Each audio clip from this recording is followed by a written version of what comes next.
La Asociación de Criadores de Gocho Asturcelta se propuso un doble reto: que los ganaderos comercializasen más esta raza autóctona y que los asturianos accedan a su carne en su establecimiento habitual.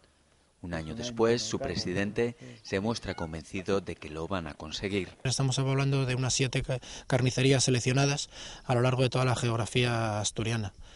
Ese es el objetivo que nos hemos marcado para este año, que tengan una continuidad, que tengan el producto de manera continua, y bueno, creo que lo vamos a conseguir. En esta carnicería de Oviedo comenzaron su comercialización en enero. Fue una apuesta que decidimos tomar y estamos abriendo mucho mercado del gocho asturcelta. La gente lo va probando poco a poco y notamos que empieza a aumentar la demanda. El éxito, nos recuerda Diego, es la manera en la que los ganaderos crían a los animales. La carne se pone más rojiza por todo ese proceso de alimentación. La edad también influye mucho en estos animales, claro, tienen más tiempo para criarlos y no van acelerados como el cerdo normal. Los compradores destacan las propiedades de su carne. Hombre, porque es digestivo y porque, no sé, me va bien a mí. Que me gusta mucho más que lo otro porque tiene mucho más sabor.